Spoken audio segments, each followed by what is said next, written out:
We provide you the platform to turn your dreams into reality. Give wings to your aspirations with KR Mangalam University. नमस्कार, मैं हूं प्रेरणा और आप देख रहे हैं न्यूज नेशन का digital platform.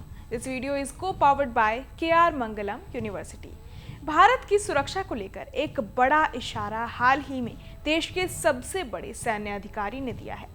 Chief of defence staff यानी CDS जनरल अनिल चौहान ने साफ साफ कहा कि अगर चीन, पाकिस्तान और बांग्लादेश अपने आपसी फायदे के लिए एक दूसरे के करीब आते रहे तो इसका सीधा असर भारत की सुरक्षा और अंदरूनी स्थिरता पर पड़ सकता है। ये बात उन्होंने मंगलवार को एक थिंक टैंक के प्रोग्राम में कही। जनरल चौहान ने 7 से 10 मई के बीच हुए भारत पाकिस्तान टकराव का जिक्र करते हुए बताया कि ये शायद पहली बार हुआ है जब दो परमाणु हथियार रखने वाले देश आमने सामने आ गए हों, यानी मामला छोटा नहीं था। जरा भी चूक होती तो हालात बहुत बिगड़ सकते थे। उन्होंने बताया कि पाकिस्तान अब अपने ज्यादातर हथियार और सैन्य सामान चीन से ही ले रहा है। बीते 5 साल में पाकिस्तान ने 70 से 80% सैन्य उपकरण चीन से खरीदे हैं। मतलब ये कि पाकिस्तान की फौज अब काफी हद तक चीन पर निर्भर हो चुकी है। यही नहीं, कई चीनी सैन्य कंपनियों की पाकिस्तान में व्यापारिक हिस्सेदारी भी है। इससे साफ पता चलता है कि दोनों के रिश्ते कितने गहरे हो गए हैं। जनरल चौहान ने यह भी कहा कि हिंद महासागर के आसपास के कई देशों की आर्थिक हालत खराब है। ऐसे में बाहर की ताकतों को वहां घुसपैठ करने का मौका मिल रहा है, जो भारत के लिए चिंता की बात है। इस स्थिति में भारत को कई मोर्चों पर सतर्क रहने की जरूरत है।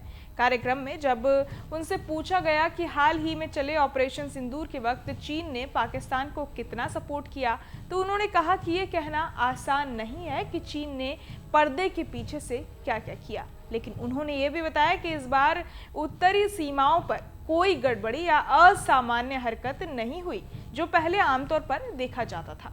इसका मतलब है कि चीन फिलहाल सीधे टकराव से बच रहा है, लेकिन अंदर ही अंदर अपनी चालें जरूर चल रहा है। इससे पहले भारतीय सेना के उप प्रमुख lieutenant general Rahul R Singh भी इस मामले पर बोल चुके हैं। उन्होंने कहा था कि 7 से 10 मई के बीच भारत एक नहीं बल्कि 3 दुश्मनों से एक साथ निपट रहा था। पाकिस्तान सामने था, लेकिन पीछे से चीन पूरा सपोर्ट कर रहा था और तुर्की भी पाकिस्तान को हथियार सप्लाई कर रहा था। जनरल सिंह ने कहा कि चीन खुलकर लड़ाई में आने के बजाय हमेशा पाकिस्तान जैसे देशों को आगे करता है। खुद तो सीमा पर शांत बना रहता है, लेकिन अपने भाईजान को हर तरह से मदद पहुंचाता है ताकि वो भारत को परेशान करता रहे। उन्होंने ये भी कहा कि पाकिस्तान के पास जो भी नए हथियार हैं उनमें से 81% चीन से आए हैं, यानी पाकिस्तान की ताकत में चीन का बहुत बड़ा हाथ है। कुल मिलाकर देखा जाए तो भारत को अब सिर्फ पाकिस्तान से नहीं बल्कि उसके दोस्तों से भी सतर्क रहना होगा। चीन और तुर्की जैसे देश पाकिस्तान को मजबूत बना रहे हैं और तीनों मिलकर भारत के लिए नई चुनौतियां खड़ी कर सकते हैं। भारत को इन साजिशों को पहचानना होगा और अपनी तैयारियों को और मजबूत करना होगा।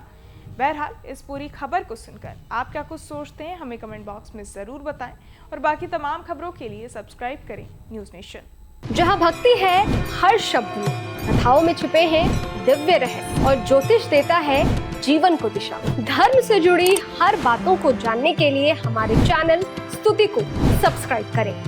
चैनल पर जाने के लिए इस लिंक पर क्लिक करें।